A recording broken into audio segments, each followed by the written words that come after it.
Hey, welcome back to the Feature Length Podcast, a podcast where three friends sit around and not in the same room, unfortunately, maybe one day, and talk about movies and TV shows. And yeah, mostly that's just about the things we talk about. So, I am Marco, one of your co-hosts, and I am joined today, as per usual, by Carolina. Hello. And Dan. Hello. And today we're doing something fun. We're doing, I think, our first kind of unofficial double feature on the podcast. We have done a double feature before, but it was two movies that are in the same universe. It was The Shining and Doctor Sleep, which doesn't really count because that's kind of like one franchise. This is two separate franchises, as you can tell by the title of this video. We're talking about Booksmart. I almost called it 8th grade. I don't know why I'm almost... because that's the Bo Burnham movie. But I... Love him, though. Yeah.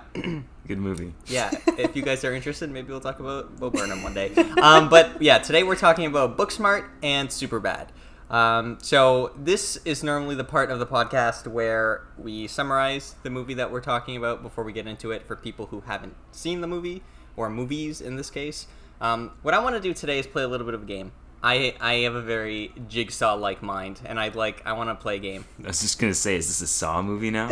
Yeah. This is really taking me off guard. I wasn't ready. So, here's the thing. Lots of people may be asking themselves, Marco, Dan, Carolina. Can you say our names? Yes. Why are we talking about these two movies on the same podcast? So, what I'm going to do is, I am going to do as much of a nondescript, just plain plot synopsis as I can for one of the movies. I'm not going to mention genders or character names or really important details. I'm just going to hit the major beats. And I want you two and all the listeners to, in your mind, come up with which movie you think I'm talking about. Okay? Sure. All right, here's the game. So this movie features two best friends who are in their last year of high school. These two best friends are dorky and kind of weird and don't necessarily get along with all the popular people in their grade. Anyway, the movie starts off and we're seeing these two best friends just in their normal lives. You know what I mean? One best friend comes to pick up the other best friend. They go to school together. As I mentioned, they're in high school. They're super dorky. And yeah, we're at that point where it's the end of high school and everyone kind of knows what they're doing after high school and where they're going to be going with their lives. But now that it's the end of high school, these best friends have decided that, you know, they want to get involved in something. And it just so happens that on this night of this day we're following, there are some crazy parties happening, some crazy shenanigans. And so we are going to follow these two best friends as they go through these crazy shenanigans. And along the way, they're going to be accompanied by weird people from their school that are kind of like not a part of their group, but, you know, there. And we're also going to be accompanied by adults who still very much kind of act like children and don't necessarily act like adults. But along the way of all the shenanigans that ensue and all the very, very funny moments, because these movies and this movie, whichever one I'm talking about, is very funny. Really, these two best friends are going to have to come to terms with the truth of what the movie is about, which is what their relationship is going to look like post-high school and how they feel about each other. And all that is going to come to a head. Yeah. So, which movie do you guys think I'm talking about? Interesting. This is probably a trick question, because it could be either one. It is a trick question, because these movies are the exact fucking same. I literally... It would appear we've been set up. Yeah, every... Oh my god. When we were talking in the group chat, and I suggested that we should do this, right? I was like, guys, we should do a Booksmart and Superbad double feature, because in my head, I was like, yeah, these movies are kind of similar, right? Then I sat down to watch these movies for the podcast, and literally, they are so similar, it's not even funny, about, in general, even down to, yeah, there are adult characters that are still act like children, or the weird tertiary friend characters, or even the main lessons that the people have to go through. The movies start off the exact same, with someone going through their lives and then someone else picking them up for school. And also, both movies have one lanky friend and one friend that's kind of bigger. I don't understand. Anyway, I'm just gonna start off by saying I love both these movies. I think both these movies are hilarious, and I think both these movies also have a nice little sweet undercurrent of growing up that's not so overpowering that you really care, but it's nice to have something there other than just the comedy. But these movies are both fucking hilarious. Anyway, what do you guys think? Okay, before any of us talk while we have a beat, people are walking down my street with a megaphone chanting stuff. You guys couldn't hear any of that? No, I did not hear any of that. Okay. I also think What we are they should saying? leave this in the podcast. I don't know. I'm hearing no something. No more something. Unfortunately, I don't actually know the point of the yelling. I'm hoping you won't hear it. If you do, we can keep this soundbite in, and I apologize for the street din. But if not, we can continue. Dan, do you want to go first, or should I? You can go first. Okay. Yeah, so these films, because we summarized kind of both of them together, are very similar, but obviously I saw them at different times, considering Superbad came out in 2007 and Booksmart came out in 2019, so 12 years later. But yeah, I saw Superbad. I don't remember when I first saw Superbad, but I think it was generally later in life, definitely not anywhere near 2007. Probably sometime in high school, just whenever it was on Netflix as a thing to watch. And I thought it was funny. I also love Seth Rogen a lot. So, I also went through a period where I kind of tried to watch everything he's ever made because I find him hilarious. Also, fun fact, I was told by my friend group that they think my type is Seth Rogen. Based on the last two people I had seen. I could see that. So that also gave me a new appreciation for him. Yeah. Right? What's not to love? So yeah, I love Seth Rogen. I love his stuff. I watched it at some point, and it was funny. As much as I love him and his work, it's never something that sticks with me. Yeah. It's a thing you watch to laugh. So I watched it and I laughed. And then Booksmart. Sorry if you hear a motorcycle. I live downtown Ottawa, so just any noise, I apologize for in advance. Yeah, it's all good. Booksmart, I watched when it came out because, as we've talked about many times before, anything that has a lot of praise in the general media, I kind of like to see as soon as possible before it's ruined for me. So I saw Booksmart as soon as I could, so sometime in 2019, I imagine. And it was kind of the same. I think I kind of had higher hopes because everyone was and I think it was a weird time in movies because we had Booksmart and 8th Grade, and there was this Edge of 17 movie. I don't know if you guys remember it. Oh, that movie rocks. I love that movie. Yeah, but they all kind of came out at a similar time. And they were... Jonah Hill made a movie at that time called Mid-90s, right? Yes. Wasn't that also a teenager whatever kind of movie? Yeah, so. It was I feel like that was younger teenager. Sure. But yeah, so there was a lot of coming of age around the same time, and I watched them all. But even I realized as I was rewatching Booksmart for this, kind of to get on a tangent, I was confusing it with Edge of 17 in some aspects. So yeah, Booksmart I also enjoyed, but it kind of came out at an unfortunate time where it was this is the coming of age movie, but there were 3 or 4 of them at the same time, and I'm yeah, they're all good, and I relate to all of them. I'm sure we'll get into that more. But it was also good. I enjoyed it. I love Nico, I don't know how to say his last name, Hiraga, Nico Hiraga, who plays, I don't remember his character's name, but he's wearing the backwards overalls in the last party scene. Right, yeah. Yeah, I'm obsessed with him, so I love to see him at any time. But yeah, they're all good, they're all funny, they're all relatable. And yeah, I didn't, off the top of my head, make the connection that you did, Marco, that they were the exact same, but obviously upon rewatching them at your request to make this double feature, I was oh yeah, this is an identical film. Yeah. Obviously one, they have differences, we'll get into it, but yeah, they're both good. Same vibes, liked them both. Yeah, for sure. Yeah, I agree. I really enjoyed both Supersmart and Bookbad. I mean, Booksmart and Superbad, because they are pretty much brother and sister movie. Yeah. But what's good about with them brother is and sister. Sorry. What do you mean? Jonah Hill and Beanie Feldstein are siblings. Are you serious? What? Guys, you didn't know this? No, I had no idea. What? Is this a joke? Okay. Is this a prank? No. I Okay, swear to that's even God. more absurd. You guys didn't know? Okay, Do you this not is- read so- the I'm internet? sorry. So was Booksmart just like a prank then? Was like I don't even understand. Wow, that's crazy. I thought you guys knew that. No. No. Yeah. I see it genuinely now had no though. idea. Like I see they have like Yeah. similar eyes. Yeah, Jonah Hill But just no. changed his last name. I think they're both legal. Last name is Feldstein. Hmm. But yeah, no, they're brother and sister. Also, I love that her name is Beanie. I saw Yeah. that on IMDb. Yeah. Sorry to Anyway, I guess that's okay. No, was that was an important. excellent Yeah, I'm glad interruption you because interrupted I learned a lot. That kind of goes into what I was just going to say though. Is it feels like Booksmart is like it's not, but it feels like a reboot of Superbad. Yeah. And they both, despite being so similar, they're unique experiences. Like you enjoy watching both of them for what each of them are.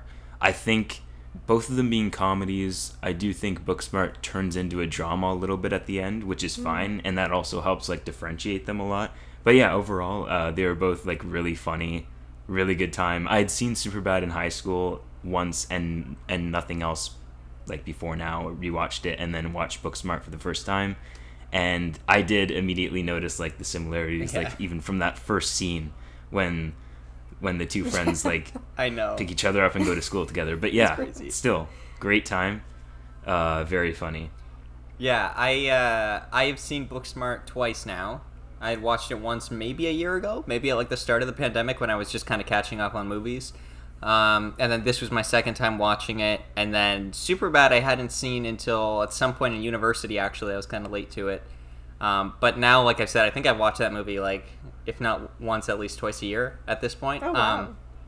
It's just so unbelievably funny. It's on like, your annual roster, huh? It is, and I said this before, and we'll get into it. I think it has my favorite like movie joke of all time in it, and it just Yeah, as I was watching, I was trying to think, like, I was trying to guess what that reveal would be. What's your Okay. favorite movie joke of all time? Well, we can turn it into another game. You guys can guess, but Yeah, no, I think we should. I will say, like, I think something right off the bat, kind of to what Dan was alluding to, was just that I did feel my second time watching Booksmart now that because it obviously, I think, leans a bit more into the dramatic stuff as it goes on, and, like, a lot of the laughs that I had, I think the first time were a bit more, like, surprise laughs. So watching it now this time, I was a little bit, like, the humor didn't hit, like, quite as much as it did the first time watching it.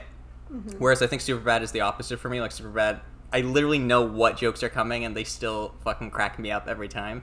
But I don't think that's like a genuine knock against Booksmart, because I do think Booksmart is a really like good movie that like actually tries to like have a message and be a little bit progressive. And that's probably a knock against Superbad, is like there is definitely some stuff in Superbad that's a little bit dated, and like even for the time, like, you know, you probably shouldn't have been doing stuff like that. But I also see the other side of it, which is like Jonah Hill is supposed to be a piece of shit in that movie. I was just gonna So, say, I understand. it does fit his character. Yeah, but I do struggle with that a little bit. And this is going to be a classic episode where when we're talking about movies, we're actually talking about a bunch of other shit and don't even talk about the movies. But, like, I struggle sometimes with, like, things that are bad, that we can all agree are bad and people should not do, Yeah. like, being the point. And, like, well, it's okay because it's the point. And, like, I do think there are ways to do that where it comes across fine and naturally, and you understand that the point is that it's supposed to be a bad thing. But and I think Superbad in general like rides that line pretty well, where it's like, yeah, okay, he's a piece of shit, I understand. Something that doesn't, and I gotta shout this out right now because we're never going to talk about it, and I've been wanting to talk about it for months. Interesting. Have you Okay. guys seen the show Us on Amazon Prime? The show? No. Yes.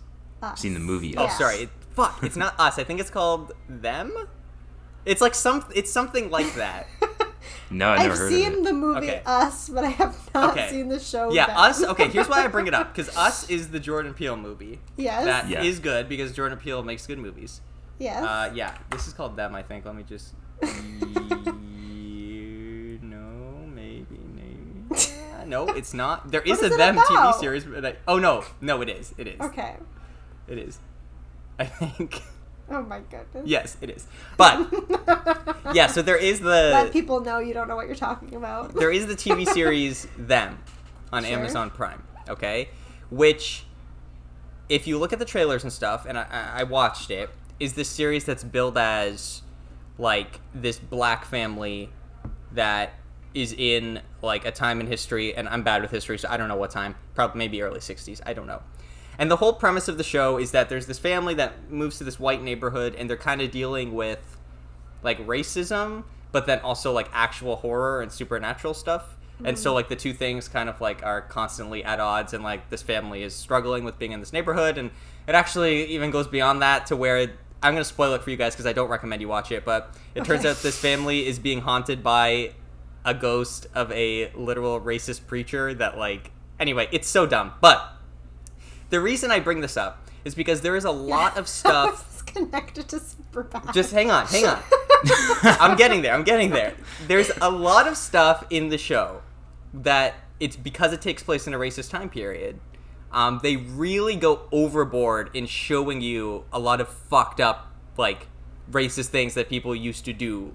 And it does reach a point where about halfway through the series where I was like, this has now, like, gone into gratuitous territory a little bit, where it's like, I feel like now you're just using the time period as an excuse to show these things. You know what I mean? It doesn't feel like it actually needs to be this gratuitous. And that was the only point I wanted to make with Superbad as well, was just that, like, it doesn't do that. But I also wanted to talk about Them because I think Them sucks, and I think it's very clearly playing it's playing on the Jordan Peele thing. You know what I mean? Because Us just came out, and this is called Them. Yeah. And it's very, like, in the marketing of it, it's like, look, we're Jordan Peele. We're doing, like, black horror. And it's like, yeah, but Jordan Peele, like, does that in a way that, like, makes sense and works and gets to the point. Whereas Them is just this constant thing of, like, racism, and there's people in blackface. There's, like, an evil, scary clown in blackface, and they take dolls and hang them on the people's porch, and they're all black dolls, and it's just like, I don't, like, anyway, it's terrible. That's my mini review of Them. Okay. So, nobody watch Them. Superbad, good movie, does not, I think, cross the line. Do they drop the R-bomb a bunch of times? Sure. But also, it's 2007, they're in high school. Do they also get girls drunk to sleep with them? Yes. Yes. Yes. Is that definitely not okay? Yes. But also, like, that's clearly the point. Is like, that's supposed to be the fun. So, and they don't end up going through with it, which again, to me, is why it's like, okay, so you're writing the line now of, like, that's the point of what you're trying to get at. Yeah, it's weird that, like, those are the things that stick out to us.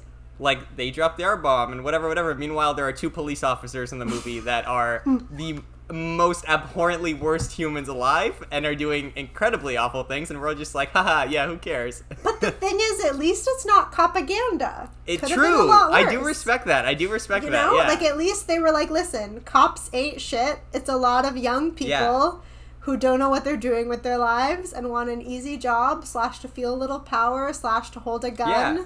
Like, I mean, obviously they do shitty things, and we'll get into it, but, like, at least they weren't like, cops are great, we love them, they're saving us. No, yeah, like, for sure. I think that's like, why... these are dumb, they're doing a horrible job. There's a Yeah. lot of these guys. Exactly, and I think that's why they get, like...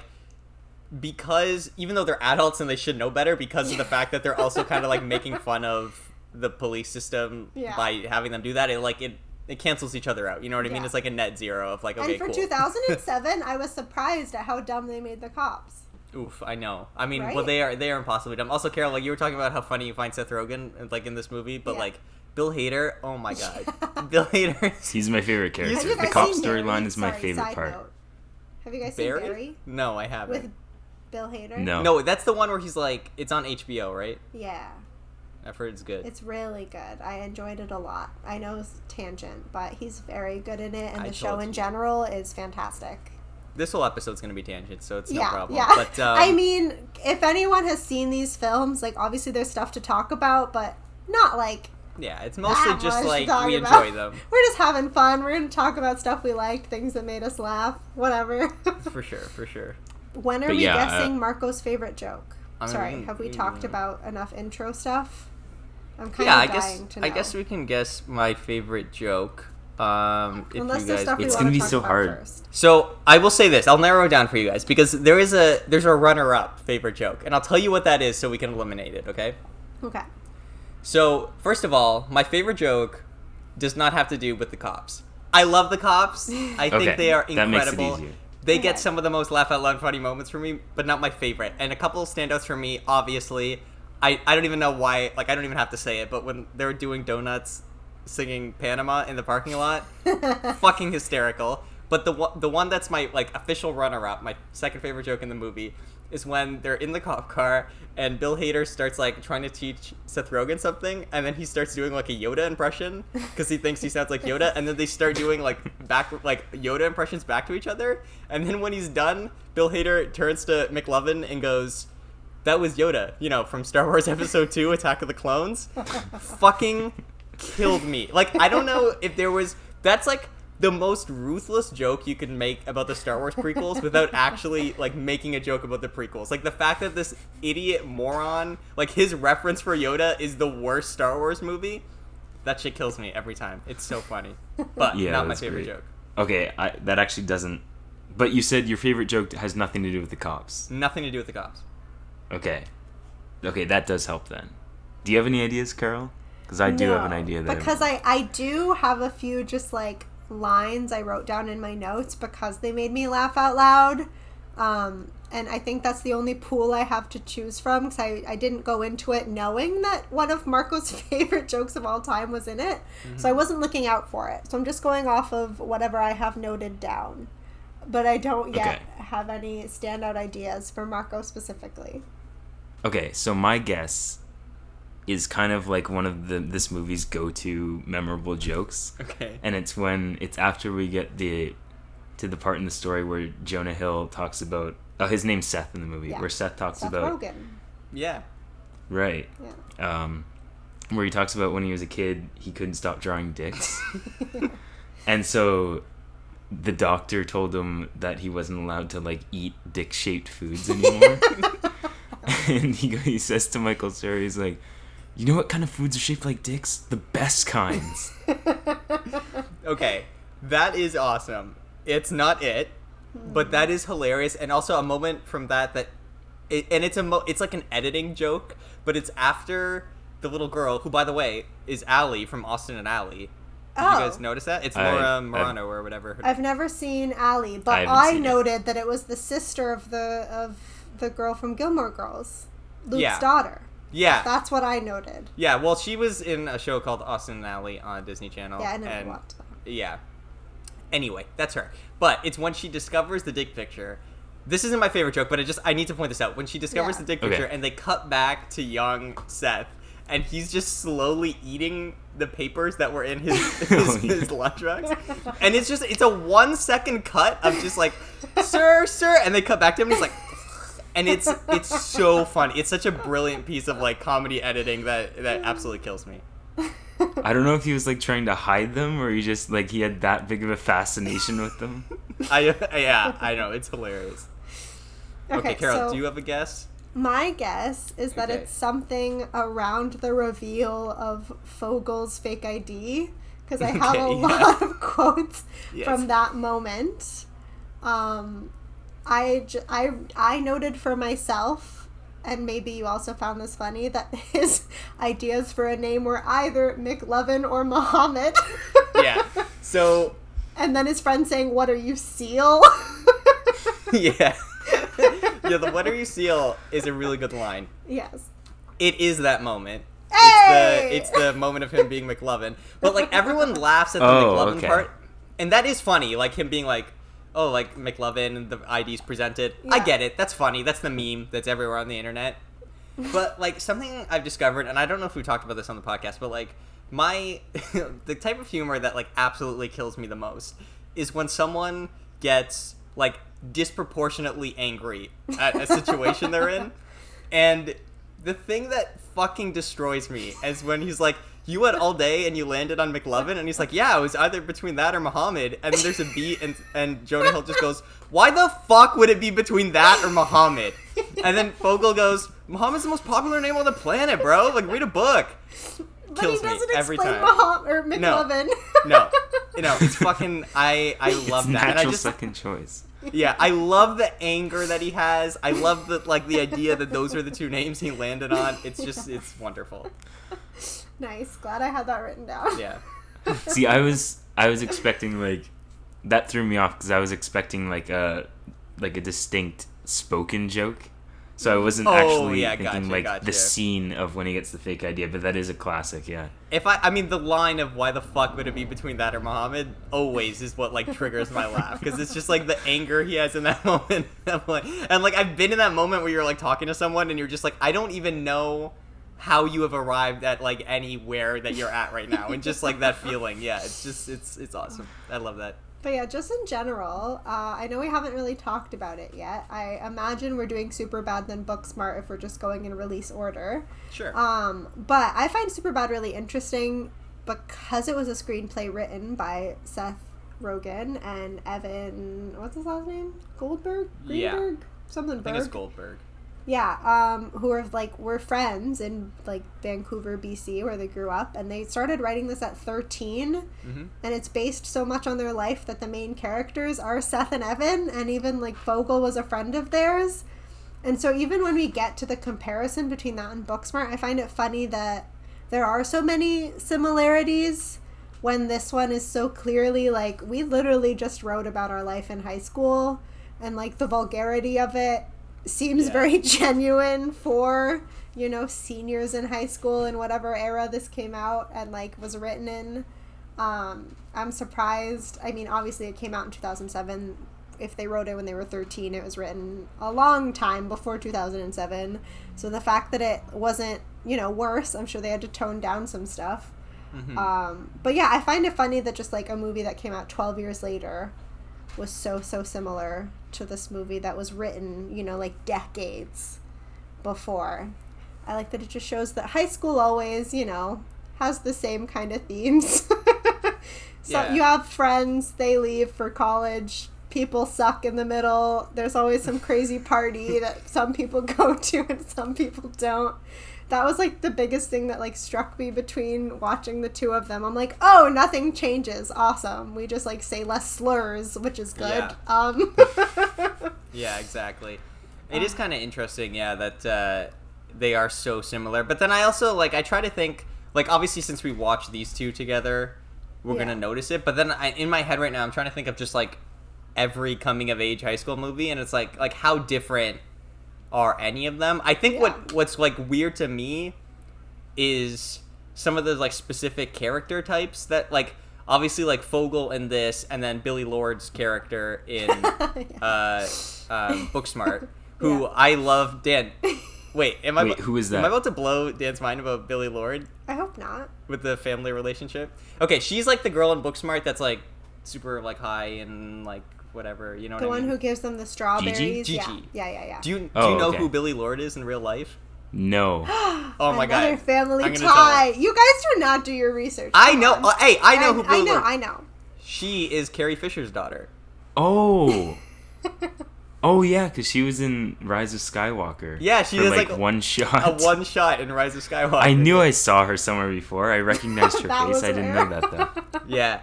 But anyway, her and Fogel are kind of the same character, and then even the teachers in Booksmart, there's the principal played by Jason Sudeikis, who is just Sudeikis. It's just a cringy Uber driver, and then there's their other teacher. That was so good. Yeah, that is clearly trying to relive her youth. You know what I mean? And how that relates to the adults in Superbad. So those specific character things do stand out to me as I feel it had to have been to some degree an homage. You know what I mean? It's too specific for it to not in some way be we're trying to do a modern Superbad, or Dan was saying, it's almost a soft reboot of Superbad, but just in a modern setting. It could be. But I also appreciate the fact that there's another universe where this was a soft reboot of Superbad, and then the news would have been oh, now it's just Superbad with girls, how stupid, and then it would have just been a whole dumb thing. And I appreciate the fact that they were just well, we're just making a movie that fits in this Superbad cinematic universe, but that doesn't really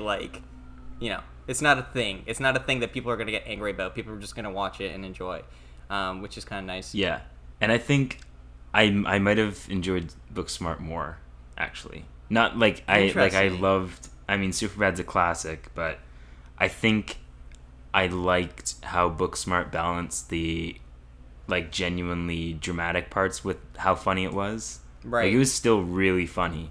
It is. But still managed to hit like some pretty like heavy notes at times, and I like that balance. It did that like it just did that more so than Superbad. I like let me put it this way. I think Superbad had a greater amalgamation of all of its humor, but I think Booksmart struck the balance better with how funny it was and how just how dramatic it got it at moments. Yeah, I think Booksmart also is probably the better like movie of the two. I just think Superbad is my more like rewatchable one. Like now, like after having watched Booksmart the second time, like if I don't see it again for like 10 years, like that's fine. Like I have no need to go back and watch it right away. Whereas Superbad, I feel like in a year I'll be scrolling through Netflix and I'll see it and I'll be like, yeah, whatever, I'll watch it. I'll have a good time. You know what I mean? It's an easy watch. Of course, yeah. But I mean, again, that's like the Schindler's List thing that we talked about way back when with Les Mis. You know what I mean? Booksmart is the Schindler's List. Booksmart is the shit of comedies. No, not again. Well, I was gonna say of coming of age movies, but either way, I guess. Yeah. Coming of age comedies. Of coming of age comedies. Yeah, I do think that's kind of. Oh, where one it other lands. note. Carol, oh yeah, go for it. I was just gonna say I also really liked how Booksmart was shot. Like the cinematography was very nice, especially for a comedy. Oh yeah, I see for that sure. A lot in just comedies. It's always nice when Anyway. a comedy looks like well made and is like well made, like and not like story and it's well lit really nice. Yeah, exactly. And obviously, I think Superbad is like this very low budget. Like we're just making a thing for the sake of making it. So yeah, it's kind of fun. I mean, again, to this whole soft reboot idea, to like see it be updated in that way almost, where it's like not only are like is it being updated for 2019, but then also like we're gonna give it more of a budget and you know make it more of a movie. Actually, like now that you mention it, Superbad is almost more like the indie version, and Booksmart is more of a. It's like kind of a bigger budget version. At least it seems that way. For sure. Carol, which one do you prefer? Yes. Yes. Remind me to get back to budget stuff because I have some notes. Okay. But yeah, I think I prefer Booksmart, but I'm kind of in the same. I guess I'm in neither of your boats. I don't feel like I need to watch either of them within the next 10 years, and I'd be fine. I think Superbad, I'm not gonna lie to you, almost every time I have watched it, I have been a little high, just because I feel like I need to be / want to be to watch a lot of Seth Rogen's films. It only feels right. But even like in watching Superbad, I think maybe because the main characters are teenage boys, like obviously I still find it funny, but just a lot of like the dumb like I don't know, like a lot of like the penis jokes, sex jokes are like funny, but I don't get as much out of them as I think maybe male viewers would. So I probably prefer Booksmart just because a lot of Superbad's humor, like if I wasn't high, honestly, I don't know how much I would be laughing out loud. You know what I mean? Also, just while we're on laughing and being a boy, I have a question. Seth drawing so many dicks as a child. Immediately, I'm like, is he gay? But as men around that age, were you also fascinated with penises? Is that a weird thing? Could Seth be gay? What are your thoughts? See, like, that joke is funny because it's funny, it's especially like with all the visuals. So apparently they do like thousands and have them all. Well, if you stick around with the end credits, there's like even more. It's like a play, I think, on like actual young boys, because I feel like what actual young boys do is just like draw really shitty penises on their friends' books. Like that's not like these art pieces with like detail. It's almost like I feel like the joke started there of like what do young boys do and whatever, and then turning it into this joke of like what if someone was like really obsessed with drawing creative, beautiful pictures. And also a very talented artist. Yeah. Exactly. So no, I mean that is definitely not. I mean I won't speak for all guys, but at least for like me and my group of friends and whatnot at that age group, no. Like no one was artistically. Just wanted to check. Exactly. But yeah, I love them both. If I had to pick, probably would be Booksmart, just because I find it more relatable, especially with like the female characters and female friendship and how all that goes. But yeah, if I had to pick, Booksmart wins. All right. Now I'm curious what you're gonna say about the budgets because I feel like you're gonna drop a bomb that Superbad costs more. I was thinking about that. No, I guess I don't have a note about budgets. I just have a note about money in general. I was gonna say Superbad grossed $170 million. Okay. Guess how much Booksmart grossed? Booksmart came out in 2019, right? Yeah. My instinct is to guess more. Okay, Marco, what do you think? 200. Okay, you're both wrong. Booksmart grossed only $25 million. Wow. No shit. Are you serious? So in comparison, it made like no money. That's fascinating. Wow, that is actually that's surprising. Booksmart's budget was $6 million, and I'm not gonna lie, I'm looking up Superbad's Wow, their budget right was only now. $6 million. Both of the budgets are pretty low. I mean, I get Superbad, but I thought Booksmart was more of like a production. Like $6 million is like pretty low. That's really impressive. I mean, when you said they only grossed 25, I was like, well, they didn't even make their money back. But like, no, it's 6. I mean, at least they made a profit. Yeah, but they would have made their money back. But wow. Yeah. Where do I see? Where's Wikipedia? Well, I'll get there. We can keep talking. Okay, we'll keep talking. I'll update you later. Yeah, I guess like one of the things though about Booksmart is that it doesn't really have any like super famous people. Like I think Jason Sudeikis is probably the most famous person. Okay, pause. Superbad's budget was $20 million. Wow. Superbad's budget was so much more than Booksmart. But this is what I'm saying because I think it's because it had Seth Rogen and Bill Hader, who both at that point were like famous comedians. You know what I mean? And Judd Apatow produced it, right? Yeah. So, but like Jonah Hill and Michael Cera, were they big at that time? No, they were nobody. Or not. I don't want to say nobodies, but like they were not. It was some of who their they are first now. roles. Yeah. Yeah. Big roles. But I think it's those like auxiliary people around that probably ate up most of that budget, if I had to guess, because it's not like it doesn't look like an expensive movie. I don't know what else would have cost that much money. Yeah, it must have been that. And yeah, I think Booksmart, it's really just like Jason Sudeikis, and then everyone else is like not like, I mean, there's people there you've seen before, obviously, but just not like movie star, you know? Well, even Jason Sudeikis was dating Olivia Wilde at the time, so maybe she got him for cheap. Yeah, exactly. Also, didn't they just go through like an awful divorce and he's like depressed? See, the thing is, I saw that they were dating in 2019, so I don't know. Oh, okay. Maybe it was just a breakup. I don't know. Because remember when he showed up to like an award show wearing like just sweats, a hoodie, and like a hat, and everyone was like, "What the fuck is wrong with you?" And then recently he made some kind of post about how. Well, now she's dating Harry Styles, so. Oh, that's right. Yeah, that's right. Yeah, she left him. Olivia Wilde is. Yeah. And he's also working on a movie that she's directing, so that's interesting. Professional, personal intermingling that she likes to do. But none of my business. Why? When did Harry Styles like? Why is he actually transitioning into like an actor now? I blame Christopher Nolan. Yeah. He was in one movie. I knew it as soon as you said Dunkirk. Yeah. I was like, well, that's it. He's going to be an actor now. Yeah. God damn it. He's still making music, so that's all I care about. Sure. Okay, so I mean, you guys should probably just like say your favorite Superbad jokes then, I guess, and then we can go from there and maybe transition to Booksmart. Although I don't know if I don't know if I have like a joke when I think of Booksmart. I just remember that movie being generally humorous, but whatever, we'll figure it out. We'll play it by ear. Later in the podcast, we'll figure it out. Right now, you guys tell me your favorite Superbad jokes. Okay. Do you want me to go first? Yes, please. Okay. All right, my favorite joke or like moment from Superbad is when Bill Hader and Seth Rogen are raiding the house party at the end, and after everyone's like fleed, the music's still playing, and Bill Hader, who is a cop, was dancing to this like it's just like this hip hop song of like it's basically like "fuck the police." I don't remember what the song was exactly, but that was the message of it. He's just busting a move to this song in his full cop uniform. Just that image is the funniest thing. I wish they were actually playing "Fuck the Police" because like they might as well have. You're right. It's like such a close thing where it's like I don't remember what the song was. But oh my god, yeah, that's a great moment. I love that.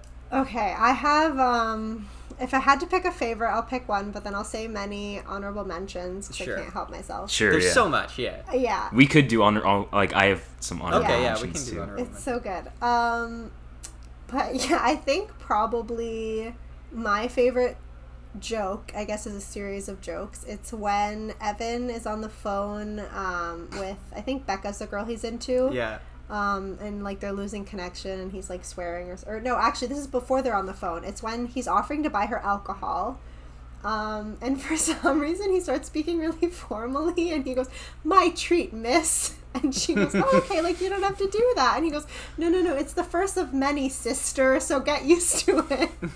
And I think I was imagining myself in Becca's position and I was like, I couldn't handle this. I don't know what I would do if someone was speaking to me like this. But it really got me. And then some honorable mentions are, it's just one line. You suck dick at fucking pussy. And I think just the use of every possible swear word in that sentence really made me laugh. That was one of the ones where probably if I wasn't high, would I have laughed as much? I don't know, but I loved it. And also when the party gets busted and they're running away and Seth carries Evan out and like Evan comes to for a second and is like, "Whoa, are you carrying me?" Yeah. Really made me laugh. So those are, I guess my gold, silver, and bronze jokes.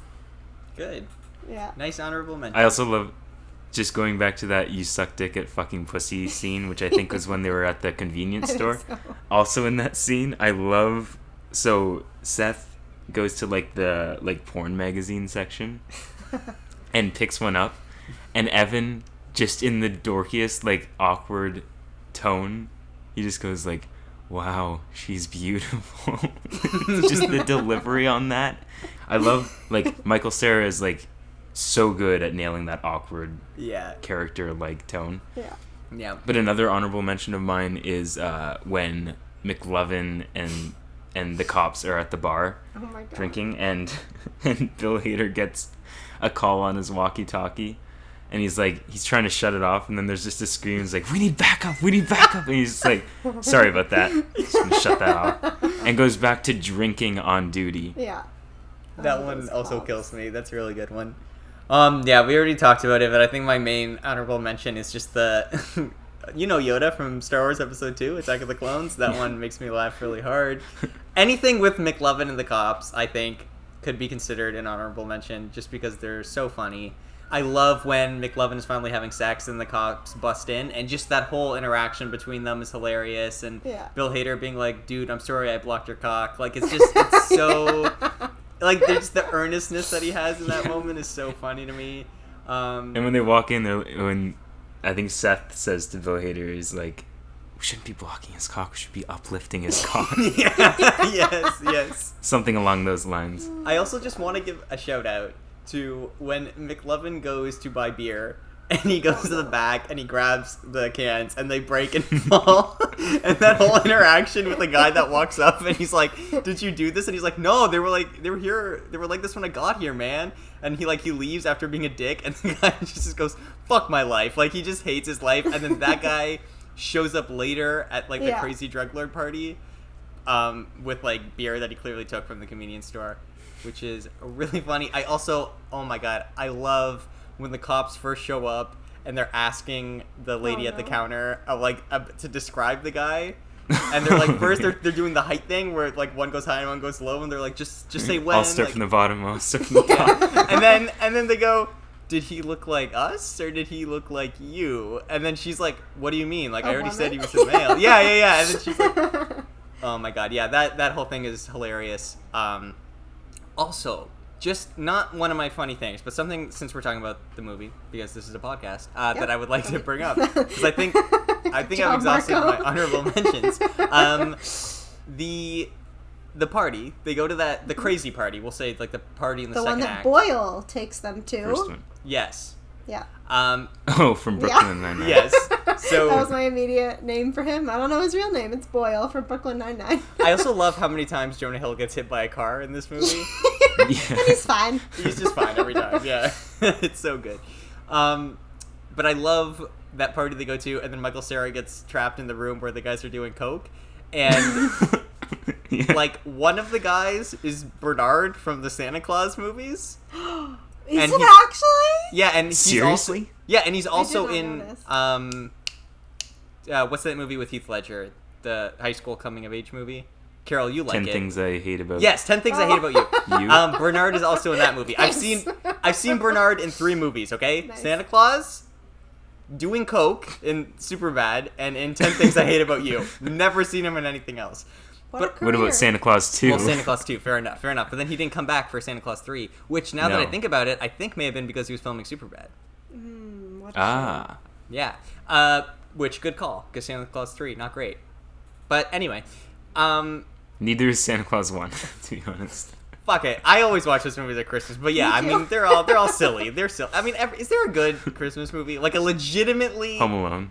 like, oh, okay, Yeah, maybe Home I agree. Alone. Home Alone is good. Elf. Yeah. Is Elf good? Yeah, I guess it's Elf's probably really good. I just Christmas have a hard Vacation. time. If you consider Superbad good, Elf should be considered. Yeah, good. okay. I don't It's a consider. similar kind I of don't think humor. I consider Superbad good. I just think it's fucking Interesting. hilarious. But Okay. yeah, but I guess Elf I think is good. I think it's just that Jon Favreau flavor in there that like Yeah. takes it a step above like just a silly comedy. Yeah. But I think one of the other guys doing coke in the room with Michael Cera, like the main guy, the guy that's like, oh, this is another great joke where he's like, oh my god, this is Jimmy's brother. You should hear this guy's voice. He has a voice like an angel. And then eventually Michael Cera just like awkwardly starts singing. And he, of course, just picks like the worst song to be awkwardly singing. Incredible. But I And then think, that song is playing in the cop car later. Yeah. yes, which is hilarious. I love that little touch that I don't think I ever noticed before until this rewatch. Even though it's very obvious. But I think the main guy doing coke is like related to Macaulay Culkin, maybe? Or maybe I'm making this up? Like, do you think it's Macaulay Maybe it's just Culkin's 'cause he was brother? doing- I Coke. think it's Kieran Culkin, maybe? Let's see. Because he kind of looks like him. Or he, honestly, he totally don't- could not be. think so. Totally could I not think be. I would have instantly been like, that's Kieran Culkin from Okay. Scott Pilgrim versus the Oh, fair enough. Yeah, then it probably wasn't him. Yeah, I don't think so. Okay, well, anyway, he kind of looks like he belongs to the Culkin family. Okay. But I guess he's not. Okay. Another fun fact. Another fun fact. It's not. Not really a fact. Yeah, another fun not fact. Macaulay Culkin's brother. In my headcanon, he is. Do you All guys right, well, have we any- talked a lot about Superbad. Yeah, I was gonna say. Sorry, any what were you gonna any say? wrap-up thoughts on Superbad? Yeah, I feel like that's fair. I have wrap up thoughts in which I appreciate that while Seth was all around horrible to women, Evan liked to come to their defense. Much appreciated. Instead of just having them shit on Yeah. women the whole time. Very good. Also appreciated Emma Stone being in it, period. One of her first feature Yes, films. I forgot. Completely Yeah, forgot she was in the movie. Me too. She came up and I was like, oh shit, I forgot. But yeah, so I like that she was in it, and also despite her being quote unquote popular, that she hosted this party but didn't drink and didn't want to hook up with Seth while drinking. Very good. 10 Yeah. out of 10.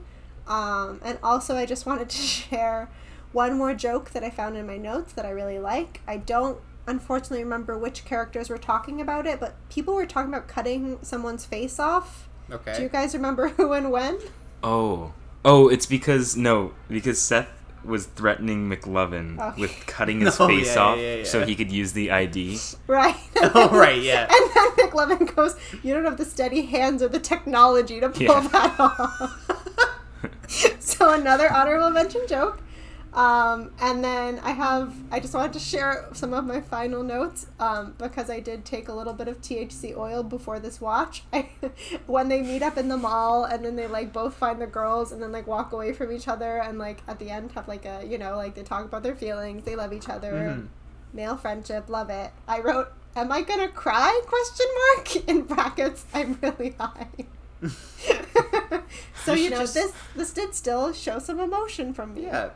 I was gonna say you should just publish all the notes that you take because they're pretty funny most of the they're time. fun. So I feel I yeah. like taking them. And also, was there a custom credit song at the end? Because I think they were like talking I'm pretty about sure. McLovin and stuff. Oh, Yeah, there's like a lot of references Yeah. to the movie, so it had to have been. So that was also fun. But yeah, those are my wrap up thoughts. I just want to say quickly since you brought up Emma Stone, Mm-hmm. I did find it kind of interesting that Yeah, like she doesn't even get like billing with the main cast. Like the main cast members each have their own name, and then they start going into the blocks of like 4 names, and she's just like one of the names in the 4. And I was like, oh my god, that's so funny. This is literally because I think this and Easy A came out like really close to each other, maybe even the same year. I don't think Easy A came out in 2007. Maybe 2009, but I remember like I think those two were kind of like it came out in 2010. Okay, so fair 3 enough. years. That's 3 a years. Decent break. Because I remember, like, I think hearing her on an interview talk about these 2 movies, like this and Easy A, as being the 2 movies that, like, really, like, shot her up to stardom or whatever. Yeah. So, like, this probably helped her get Easy A, and then Easy A made her, like, Emma Stone, that we all know and love, Oscar winner, I think. Yeah. What did she win an Oscar for? Did she not win for La La Land? Oh, yeah. Oh, that's right. I think she that's won. What led to the whole debacle. There was what was the debacle? Because there was a spare envelope that said Best Actress Emma Stone La La Land, and they accidentally gave that to the Best Picture presenter, so they saw La La Land, and remember, it like fake won the Best Picture, but then it was actually Moonlight. Yeah. The only other thing I was going to say about Emma Stone's character is just that I really appreciate that when they show up to the party at the end, it turns out Emma Stone wasn't just being a dick and using them. You know what I mean? Because I feel like in another movie she would have been using him, and then he would have been like, oh no, I've been used in friendship. Why did I turn my back on my friend? And it's like, I don't... Yeah, and I forgot, and I thought that's where it was going to be going. But that was a pleasant surprise. No, it's just like she was just genuine. She was like, just come to my party. Like, genuinely come to my party. If you have a way to get alcohol, that's great. And, you know, whatever. So I like that. Yeah, and on that note, and this will kind of bridge us over to Booksmart, I think despite these 2 films being so similar, I also have to note that, like, they almost have opposite messages. Because Superbad kind of, like, the message is, like, against, like, the partying that you see in the movie, sort of. And this is maybe me taking a very superficial, like, look at the message of the movie, but, like, one can clearly tell that the message is to, like, if you just be yourself instead of trying to live up to this, like, superficial, like I have to drink and party to be cool and have girls, like, be into me. Superbad is saying the opposite of that. And then Booksmart has a message where it's, like, embrace this time in your life to, like, party and just, like, sort of, like, put yourself out there. And not saying that it's, like, Booksmart is pushing a message that says, like, you should be superficial and, like be, like, a drunk in high school to be popular, but it's saying more, like, use these years to just, like, explore yourself and, like, meet people and put yourself out there. So I just feel like despite the 2 movies being very similar, they do push different messages, and that's part of what makes them unique in the end. And like we said before, they're different experiences, and you get different things out of them. I also do feel like what's kind of fascinating is you're right. They kind of take opposite stances, but then also are fundamentally both about, like, friendships in high school and, like, how that has to come to an end and how you have to reconcile that. And, like, they kind of end up almost in a way at the same point of, like, 2 people going on, like, different journeys, but, like, always having, like, a connection with each other, like, outside of that. But yeah, you're right. It, like, takes this, like, the almost inverse path to, like, get to that same message, which is interesting. But yeah, to your point, like, I think probably my favorite scene in all of Booksmart is the, like, plot twist of, like, the main girl. I do not remember her name. I apologize. I'm terrible with names. But she's in the bathroom, and those, like, the douchebag people are in the bathroom too. Molly? And they're like shit talking her, and then, like, she comes out of the stall, and they feel awkward, and she's like, and she has, like, her, again, in a shitty movie moment of, like, well, I'm gonna be going to a great school, and you guys are gonna become nothing, so fuck you. And they're all like, don't know what you're talking about. We literally all got into amazing schools as well. So yeah. One of them's working for Google.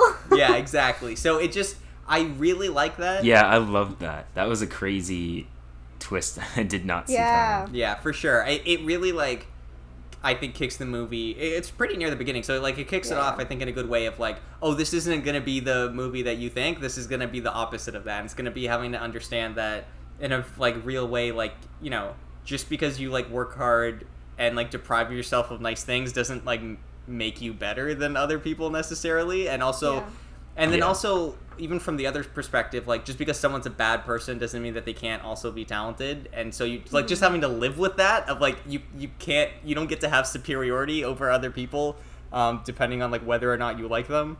So, yeah.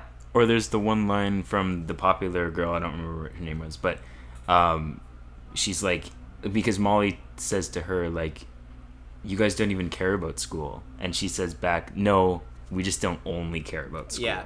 Yeah, I think that's a really... So, loved that. It's a really wonderful moment between them. Those two have some really good moments together. I really appreciate when the popular girl picks her up after the party and they're driving home, and the popular girl... I again, one of my other favorite moments is just them talking, the popular girl being like... Because we should say, for context, the popular girl has, like... I think AAA is what her... Yeah, I was going to say, nickname is. unfortunately, I only remember her as AAA. Me I too. know she has a name and doesn't want to be referred to as AAA, so I was about to look it up. Yeah, like, because we should say there is this rumor going around that she has given a roadside head to a lot of guys. Well, she admitted it wasn't a rumor. Sure. But I mean... Shouldn't have been a nickname regardless. Yes, like, at That the start of shouldn't the define movie... her. Yeah. At the start of the movie, it's very much played as, like, this is probably a rumor because everyone's just kind of shit-talking her. Yeah. And then, by the time you get to that scene, she is sort of like, well, no, like, like, I did, like, do stuff with these guys, but... Unfortunately, she's billed as AAA, so that is what we'll have to refer Are you to her serious? as going Is she forward. actually? Have a name? It's just AAA. Well, they say her name in the scene at the end where they're in the car and she's driving her home. Like, she says her full name, and it's something, like, kind of dumb that she probably... Annabelle, I think. Yeah. Maybe Annabelle? It might be Annabelle. Something along But I don't know if that was a joke. No, I think that might have been like, her first name, but she's like, don't call me Annabelle right now, or whatever. Okay, but well... we have to call her AAA, because that's Okay, all so that AAA. IMDb gives. Okay. IMDb is spoken. Yeah. But I love her, like, coming back on Molly and just being like, I expect, like, all the guys to say dumb shit Yeah. like that, but the fact that you said stuff like that too, just because, like, you thought you were better than me, like, that's really shitty. And yeah, I just think, like, this movie has so many of those, like, peppered in really good moments of, like, not just doing the typical coming of age stuff, but then, like, flipping it around a little bit and actually making you have to think about, life. In summary, life. Well, yeah, I think that also, like, speaks to who, like, created both of these films, you know what I mean? Like, obviously with the team of, like, Seth and Evan and, like, Jonah and all those people. I mean, Jonah didn't create it, but you know what I mean? Like, just obviously, like, looking at the writers, directors, producers, just, like, you could tell that one was probably going to get into more real shit than the other. Like, even, like, they had to have... Like, the reason it took so long for Superbad to be made is because, like, they had to have so many teams come back and, like, add kind of more feeling to just this obviously very funny movie. But it was just kind of like, we're going to say a bunch of dick jokes, haha. But they're like, no, like, there should probably be something about friendship in there. Yeah. And it became what it was. But I feel like Booksmart from the get-go is like, yeah, it will be funny and be about friendship and hopefully in a realistic way, but we won't, like, not be honest and, like, say some real things, which I appreciated because in case anyone listens to this and doesn't know me, I felt very seen by the nerds. I was, like, the nerdy girl who didn't do much for a lot of high school. Eventually I branched out. But yeah, like, it was interesting to see, like, these people who took school very seriously and had it be their number one only thing and, like, valued what school they got into so much or whatever. I mean, I hope I wasn't as, like, snobbish and didn't think it made me better than people for being smart. But where was I going with this? Oh, also going back I can connect to that a lot too. I'm just bragging.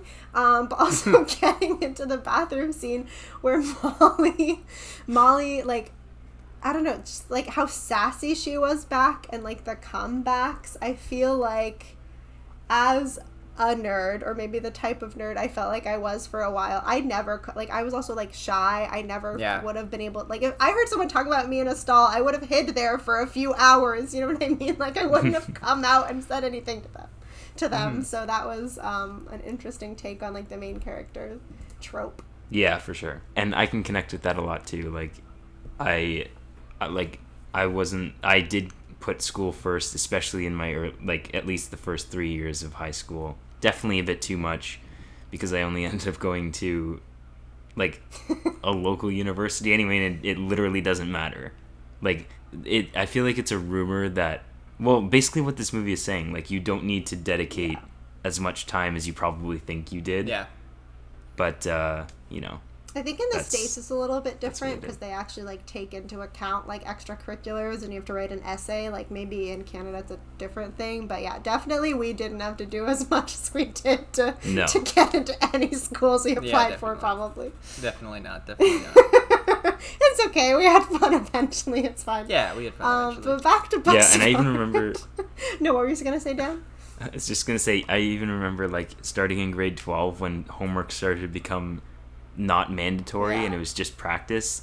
For the first bit, I still like I treated it like homework and actually made sure to do it all, even though it literally didn't matter. Yeah. Same. That's all I was gonna say. We just wanted to learn. Oh god. We wanted teachers to like us. Even the fact that they like wanted to be friends with their teacher, I'm like, oof, that was me. Yeah, that's relatable as fuck. Yeah. Like, I'm just like thinking back to like just like talking with Mr. Moss in physics class about shit, or Mr. Barron. It's like, yeah, that was you still talk to them. Yeah. Yeah, I still hang out with Thomas Ellie whenever I'm in town. I mean, yeah, true. Yeah, no, I think it's very relatable, of that feeling that I think a lot of people go through. I think for me, it didn't even necessarily hit like what you guys are saying. Like, I did not really do anything until grade 12, and it wasn't really until grade 12 when honestly like our group in general just started like doing stuff together. Yeah. That's true. Yeah, like we were friends all the way through, especially like Marco, I met you in grade 9, but like we didn't really start like actually hanging out until like grade 12. Yeah, exactly. So like that side of it, but then like the other side of it, which is just the side of realizing that like shitty people will also go on to do successful things, and you just have to like be okay with that sometimes. Of just like getting to university and just being like, oh my god, like just understanding that like, yeah, it's all bullshit. You know what I mean? Just like, and then like shitty people also are successful, and literally it doesn't matter. So like you just, you know, Jeff Bezos just went to space, and but he didn't. He went to the fucking atmosphere. Well, yeah, that's true. But the point is, it's like it's this bullshit. shitty person has done something super successful, and you just have to live with that. You just have to live with it. There's nothing you can do. You just try your best to not hate yourself and be happy in life. To not make $200 billion and refuse to give any of it to charity. Yeah, that's all you can do. That's all you can do. So. But also, I think that one of the bigger differences, to go back to our films and not just our high school lives, we can do a separate episode on that if we want. Well, this is kind of becoming just a deep dive into our high school lives. Yeah. Well, I think that's which is like 8 years to ago. This movie being more recent, because we probably relate to it more than Superbad a bit. And I think what I was going to speak to is like the difference between the two films is like this one, you could tell it was made today because there were like gay characters, and like they talked about how gender performance is different, or like what you wear is different than your gender, and like gender is a construct, and just like, so like there were like the quote unquote woke elements of this film that we definitely did not get in Superbad. Yeah. No. And it actually kind of took you to some fun places, because I really wanted to be at that murder mystery party. I know, that did seem kind of fun, didn't it? They were so mad to be there. Yeah. Also, I love how Gigi, like, there's a running joke that Gigi just appears at every party that they end up going to. They struggle so hard to get to every single one, and she's been there already. Yeah. Like, they explicitly go to her and are like, where is the next party? Please tell us. And she will not, but is there. Yeah. I love Gigi. Gigi's one of my favorite characters in the whole movie. Apparently, she's because so Billie Lourd did such a good performance, they had to write her additional dialogue as the filming went on, because they just loved her so much. Which, I understand for sure. And while we're talking about it, fun facts, because there are also some super bad fun facts I didn't get to. I'll sprinkle them in eventually. Okay. But apparently Billie Lourd really wanted to jump off the yacht herself instead of having a stunt person. She was really down to do that. But then they told her that one of the dangers was that the water she would be diving into was so dirty that she would need to wear a tampon to protect herself from infection. Uh, So then she's like, never mind, stunt person can do it. But until then, every other danger she was cool with. why is the water so dirty? This is a controlled They film probably set. filmed Like, it in LA, and it's a big city with a lot of pollution. I don't know. like they couldn't have just. Wow, I didn't know it was that bad of don't know. it. That's weird. Like, Yeah. like figure it out, man. How is it that bad? Oh my god. Another not fun fact, but just since we're talking about Billy Lord, and since this is a podcast where we just talk about everything except the movies, Yeah. have you guys seen Scream Queens? Yes, that's what I was good. That's why I was No. surprised that Dan hadn't seen her in anything else. Okay, Dan, I haven't seen it. I highly recommend you Yeah. watch Scream Queens because it is like Okay. an intentional. Is it a show or It's a movie? show, and it's Okay. about like. It's like an intentional deconstruction of like the horror genre Yeah. and like the slasher genre in particular, and like the idea of the final girl. And anyway, it's funny. It's really, really funny. I watched it with Maddie like when it came out years ago now, which is Ditto. crazy to think about. But we both really enjoyed it, and Billie Lourd is fucking fantastic in it. And that was the first time I saw her, and I was like, Yeah. "Who is this person?" And Maddie was like, "That's Princess Leia's daughter." And I was like, "What?" Like I didn't. Yeah, know. that was the first time I've ever seen her. Do you remember when Disney was trying to be super woke and had that out of focus shot of Billie Lourd and another woman kissing Oh, in yeah. the background of Rise of Yeah, Skywalker, yeah, I mean- pretending to be like Do progressive? you remember, dude? Like, no joke. There was like weeks of press about how we were about to see the first gay kiss in Star Wars. It was like, Yeah, and I thought, I mean, I think this is where you're going with this, but I thought it was gonna be Poe and Finn, and like I was rooting for that since Yeah. Force Awakens. everyone was, yeah. It was I clearly know. set up, I know. and they retroactively like tried to work against And the funny that. thing is, they didn't even like Very do disappointing. anything remotely interesting with those characters anyway. You know what I mean? No, It's like they just became it's not nothing. like, well, we couldn't have them be together because one of them was going to sacrifice themselves in some cool way or have to do something else important to the plot. No, they did nothing. They literally were just like, they just said Rey a lot, you know? They would just go, Rey! They screamed Rey. And then Rey would be Yeah. like, the Force. And then Kylo Ren would be sad. And that happened Yeah. for 3 movies, and then it stopped. Star Wars.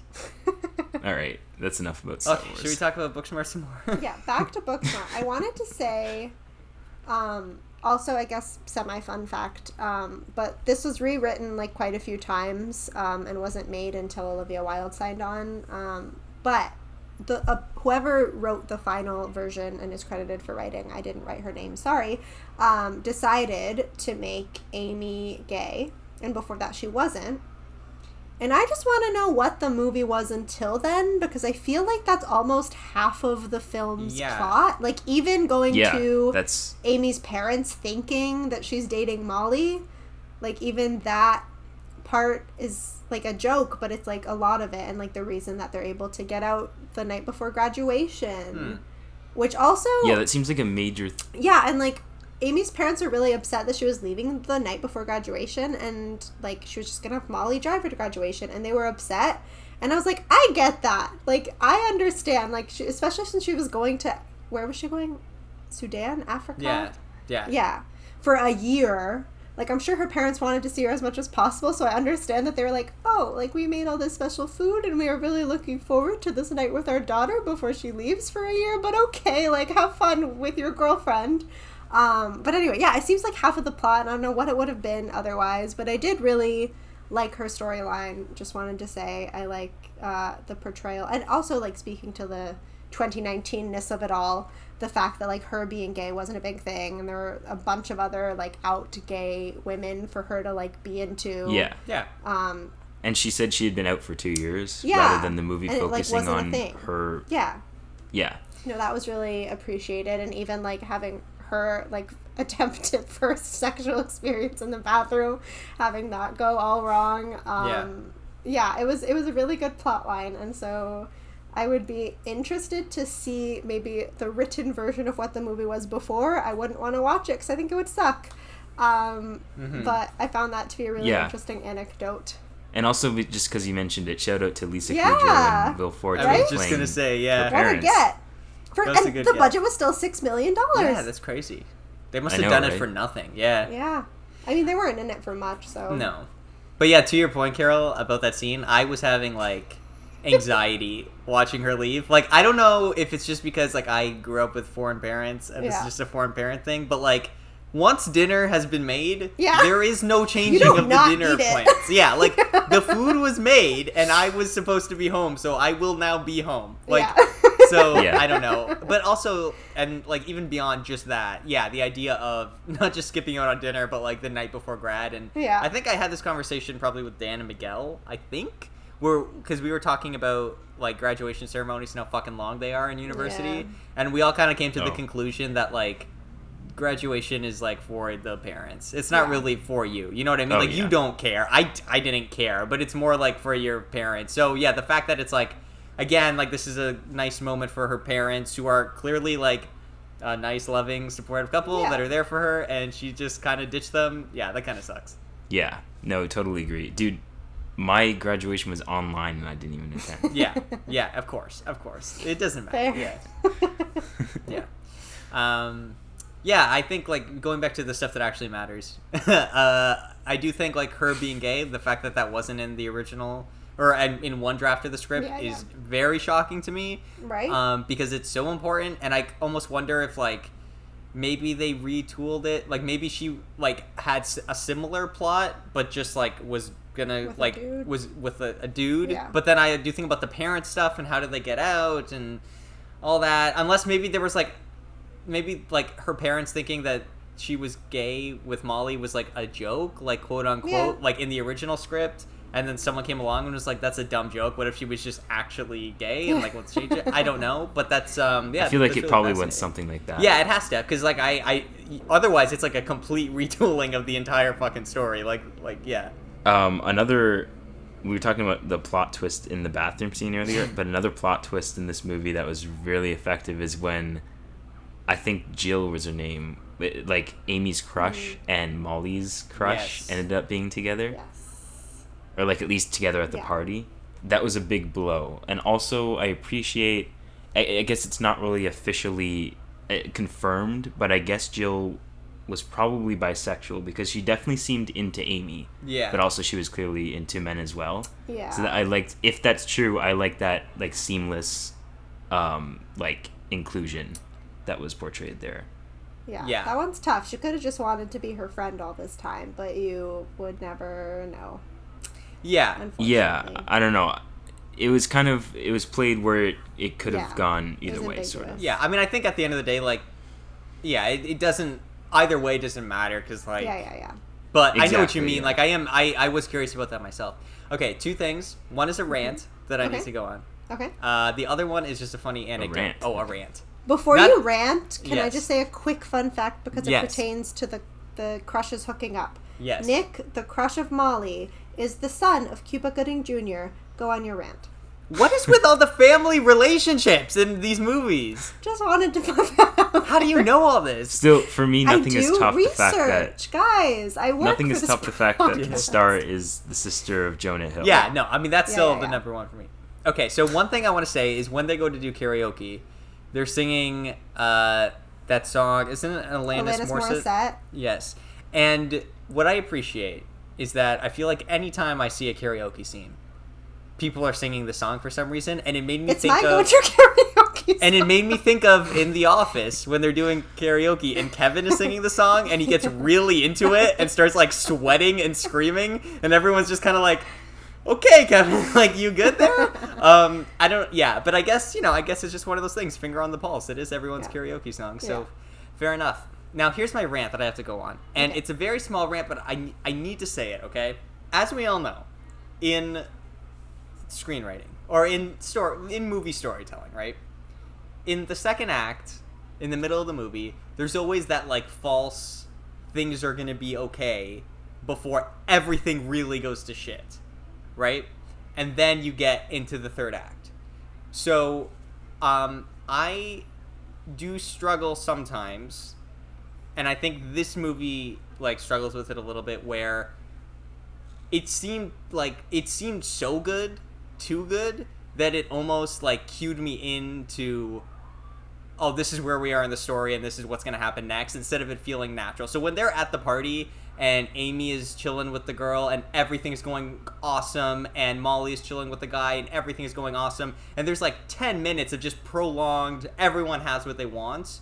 Like, it got to a point for me where I was a little bit like, this is a little bit too on the nose, like, not on the nose, but I don't know, it was just so prolonged that I was like, well, now I know that, like, something extremely awful is going to happen, and I was actively waiting for it to happen instead of just, like, watching the movie and not really knowing exactly where we were, and then something bad happens, if that makes sense. It's a very small thing, and it, like, by no means ruins this movie for me, but I've noticed that it happens a lot, and it does kind of frustrate me, because I feel like, you know, normally that's a little bit more seamless, where, like, the high isn't, like, quite so high that you're expecting the fall to come. It's a little bit more of, like a smaller success along the way, but then when the fall comes and everything goes to shit, it feels a little bit more natural. And in this one, it was like literally, like, what else could go better? Like, everything is perfect. Yeah. So of course, and it just was so prolonged. So anyway, my rant over. That's all I wanted to say. I know what you're saying, and I think it's a different case because you kind of have two main characters here. Right. Where I think I agree with what you're saying on Molly's side, but with Amy's side, I wasn't really sure what was going to happen next. Like, maybe their paths would diverge, where she just kept experiencing success while Molly, like, started to go the opposite way. Right. So that's why I'm saying, like, I half agree with what you said, and also kind of, like, with the second protagonist, you can kind of play around with different, like, outcomes of predicting what's going to happen next. That's interesting. I never even really considered, that there's, like, actually two protagonists, so that's why, that's kind of... It's like having two variables instead of one. Yeah, that kind of changes it up a little bit. That is interesting. But, good point, Dan, good point. And I think... Good observation. Yeah. And I think one thing I noticed upon this watch of it, because it was also just my second one for this podcast, is I think... maybe because I knew what was going to happen, but the timing kind of felt weird to me. I think because it started in school, and the end goal is this party, and then they went to two other parties in between, but then there's also graduation. And so I think that, like, going between the parties and having so many things, like, go well and go poorly, like, you think they're going to get to the party. Oh, no, they're in the wrong place. Oh, no, they accidentally took drugs. Oh, no, they're in the wrong place again. Yeah. And, like, oh, no, they're in their principal's car and playing porn through his speaker.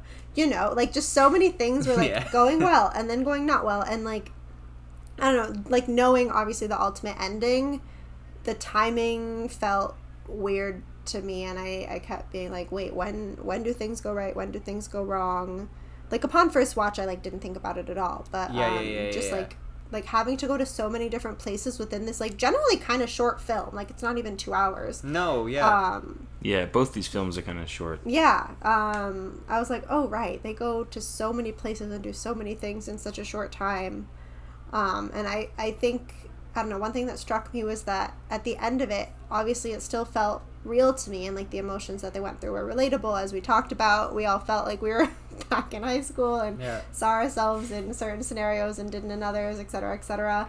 And then to have kind of this, like, crazy, unbelievable shit in the middle, but then at the end, like, still be left with the same, like, oh yeah, heartwarming feelings, especially, like, with the ending. We haven't talked about it yet, but when she drives her to the airport, and having this, like, okay, like, bye, and then she leaves, then they realize, okay, that wasn't, like, a real goodbye for, like, such a deep friendship, and obviously we're not just gonna say bye and be fine.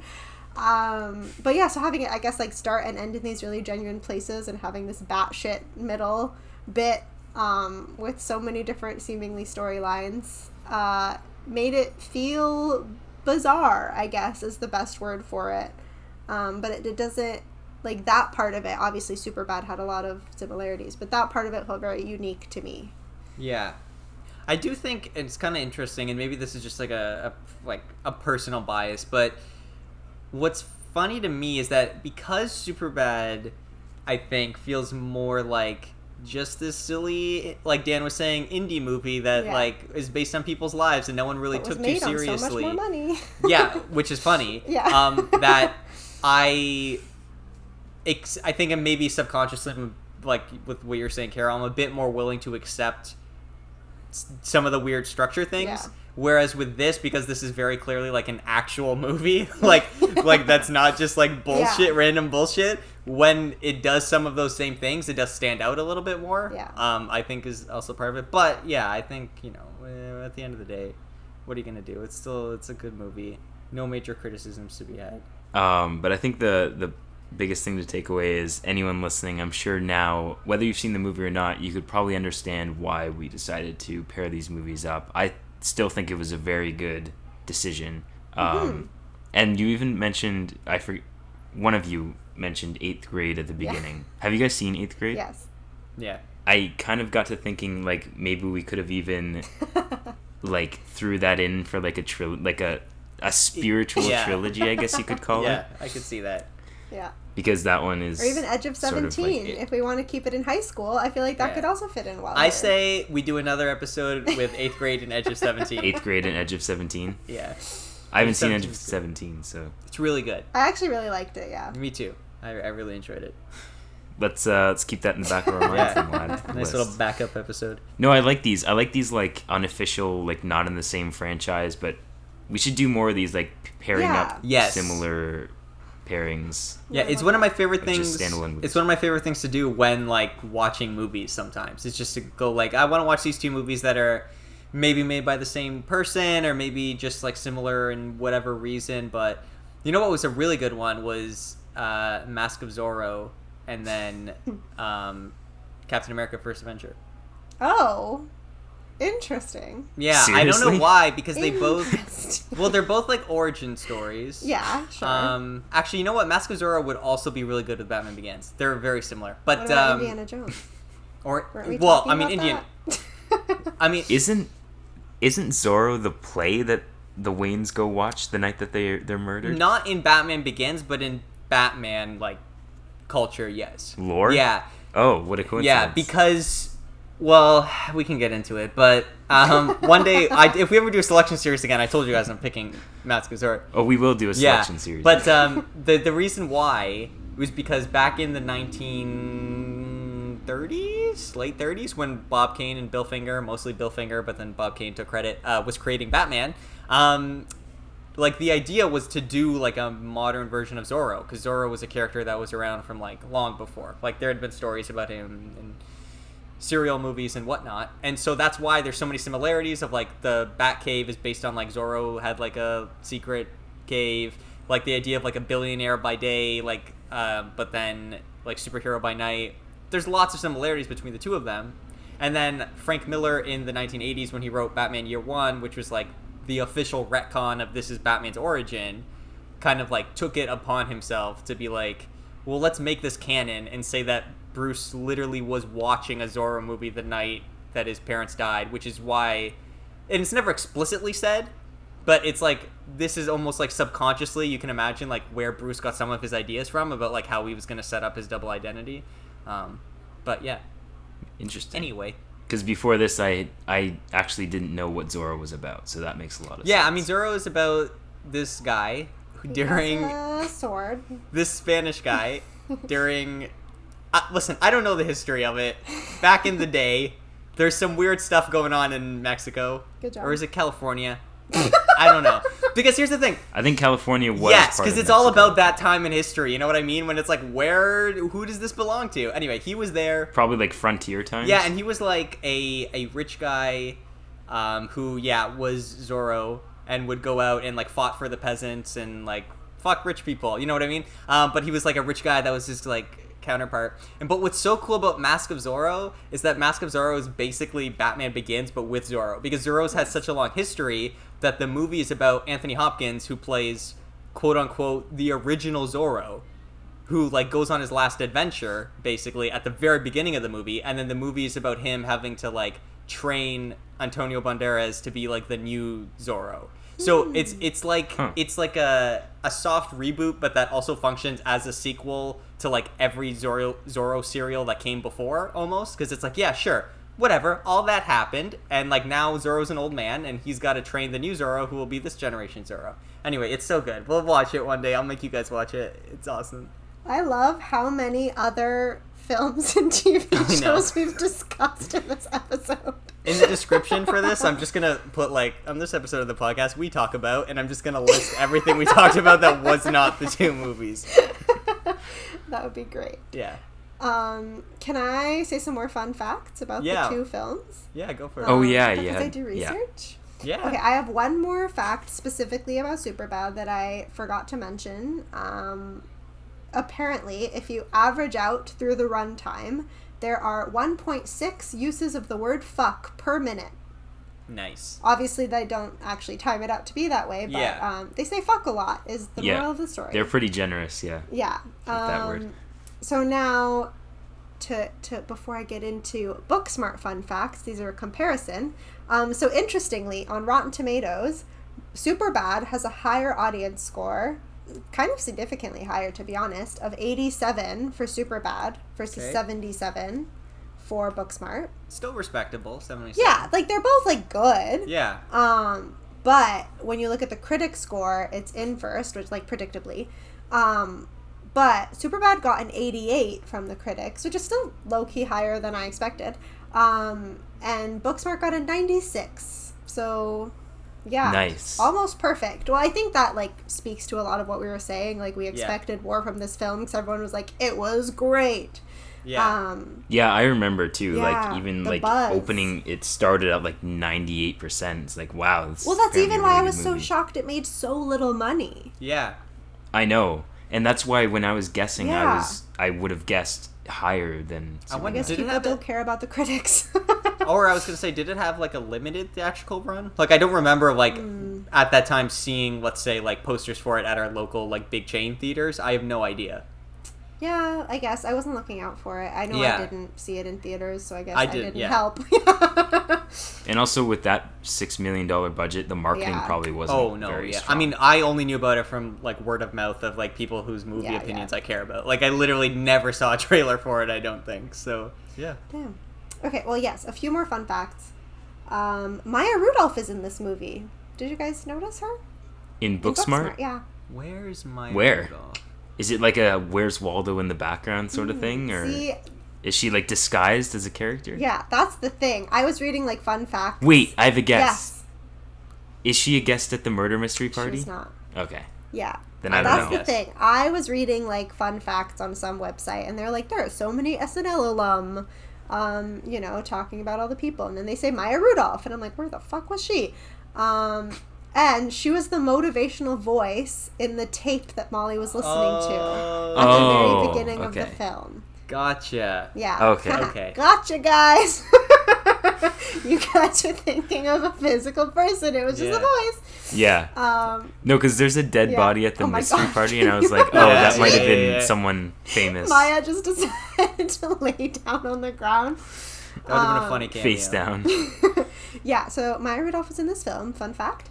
And my last fun fact, which is a kind of sad one. I probably should have shifted these around. But not like sad. It's not that bad, but it's annoying. Delta Airlines removed almost all of the same-sex love scenes from this film when they were showing it in flight. And then Olivia Wilde was like, what the fuck? Well, wherever I took the quote from says she was heartbroken about the censorship. But, you know, so she was like, what the fuck? And then they put it back in. But when they initially put it on their airplanes, they took out all of the same-sex scenes. Or not most. That's really stupid. Yeah. Which is half, like we said, half the film. I think it was probably, like, the bathroom scene, and, like, probably that's it. But you know what I mean. Right. Still weird. Weird call, Delta. All right, that's it. That's all I got.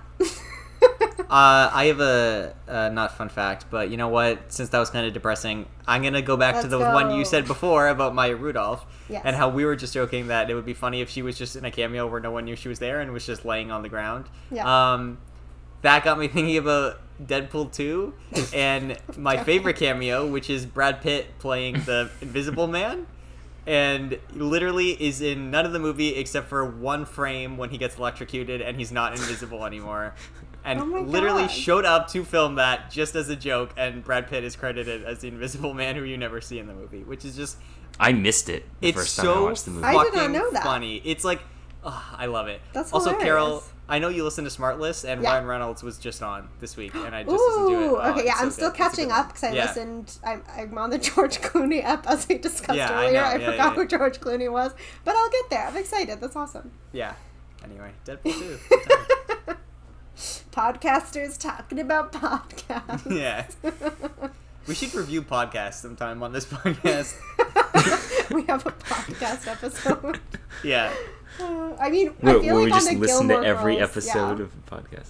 On the Gilmore Girls episode, I feel like I probably talked about Gilmore Guys a sufficient amount. So we Sure. mention them enough. One Yeah, day we'll fair have enough, a fair dedicated episode. Fair enough.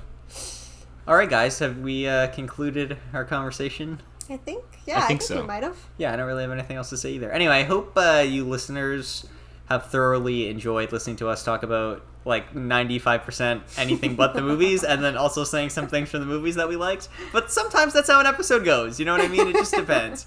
I feel like it's hard with the comedy. Like, Well, I mean, I think mainly just towards the end. Like, Yeah. for the most, I feel like we talked a Yeah. big bulk about We the did, and Dedicated some to be honest. decent discussion. to I do both. feel like it's difficult with like specifically comedy ones Yeah. where it's like at a certain point it just turns into like with Superbad, like we're just saying the jokes that we liked. Laughing at the Yeah. movie, yeah. And then like obviously with Booksmart there's a little bit more going on, so that was nice at least to get to dive into that. But anyway, Yeah. hopefully everyone And also, yeah. I think this is the first, like, comedy episode we've done since, like, School of Rock, which was a long time ago now, actually. Yeah, I mean arguably Jesus Christ Superstar comedy episode maybe. I don't know if that movie's supposed to be serious or not, but I got laughs. Thank you Okay, guys. sorry. Yeah. I need everyone to know. I was just going to tell you guys in our group chat, but I think this is important for the general population. Speaking of Jesus Christ Superstar, Heaven on Their Minds is a great song to run to. Just FYI. Is it really? Like, the build-up, like, you know how it, like, Yeah. starts kind of calm, and then it, like it gets... Yeah. At least it gets me pretty amped up. I just ran to it today. I definitely picked up my pace when it Jesus started Christ. to ramp up. Okay. Yeah, it's probably a good workout song. I can see Well, So I'm that. if gonna add anyone's it. a runner, I recommend adding that to your running playlist. It's on mine. I'm gonna add it to my going back to the gym playlist now that Yeah. gyms are open. Okay, good to know. Good to know. Yeah. Carol, Dan, thanks for joining me as always to Thanks, guys. talk. Thank you. Thanks for being here, listeners. Thank you for listening as always. And normally this is the part where we tease what we're doing next, but just some behind the scenes here. This has been a disaster of a week for me. This episode got rescheduled, so I don't think we've really talked at all about what we're doing next. Yeah, we'll have to So discuss. this, I think, probably for the first time in Feature Length Podcast history, our next episode is going to be a surprise. Who I think knows? that's happened before. Actually, no, it was just in the Parasite episode. We didn't tease anything Oh either. yeah, okay. So 2 episodes in a row. This happens a lot. Actually, not 2 episodes in a We row don't know because what we're we did doing. BoJack last week. Nope, because It was BoJack. BoJack last week. Yeah. Yeah. Oh, BoJack, good time. Anyway, yeah. Thanks for listening, everyone. Yeah, thank you. Thanks. And go watch these movies if you haven't. Yeah. They're they're both good. on Netflix, I think. So Canada Netflix. Yeah, they are both on Netflix. All right. See you guys. All right. Bye. Thanks for the snap, Dan.